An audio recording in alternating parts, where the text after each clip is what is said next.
Our journalists tell stories of losses that will affect generations. We explain and provide context to disturbing images, political statements and numbers. We do separate facts from propaganda 24 hours a day, and we do debunk misinformation disseminated by troll factories of Putin. There is war in Europe. Of course, we stand by Ukraine, but is that enough to stand by them?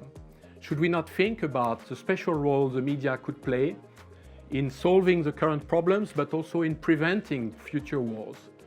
Let's think. If there was a free press in Russia and Belarus, would we have the same situation? If the oligarchs were not as dominant in Central and Eastern Europe, would we have the same situation? Probably not. We are now preparing the Media Freedom Act.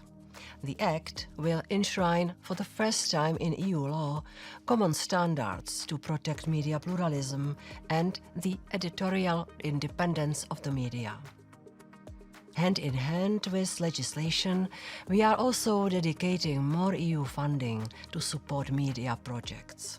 Media and journalism can be seen as a fabric for democracy, to make sure there's accountability, to make sure rule of law is held up, and that there is freedom of opinion and expression across Europe. And this fabric is interwoven by three fibers. The first fiber is the public media that we all know about. The second fiber is about the private media that is getting more and more fragile these days.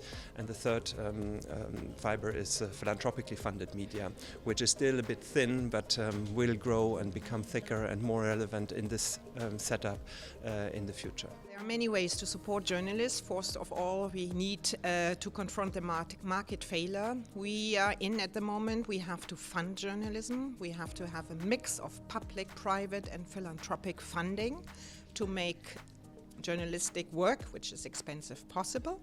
Second, we have to set a legal framework, so there are no lawsuits against journalists and what have you. And third, you have to empower journalists to work and to guarantee their safety, which at the moment is very much at stake. I think the journalism, media, they need more cooperation. They need to group together, cooperate. They don't have to merge. We have enough big mergers already taking place. But to have this conversation and exchange of ideas, that is really going to help to bring to the fore successful stories. If we want to succeed, we need citizens to support us. We have a European Media Freedom Act coming up now from the European Commission. It's, I think, 5 to 12. For journalism to function as public good, it needs to operate in a viable environment.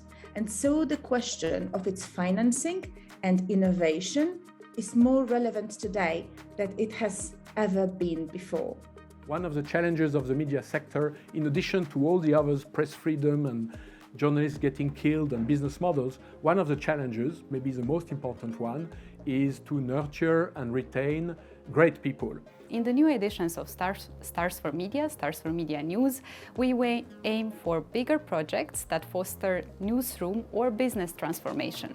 These projects are bigger not only in terms of teams components, but also in terms of grants and in terms of support that they can receive, up to 100,000 euros per project, including both direct financial support and coaching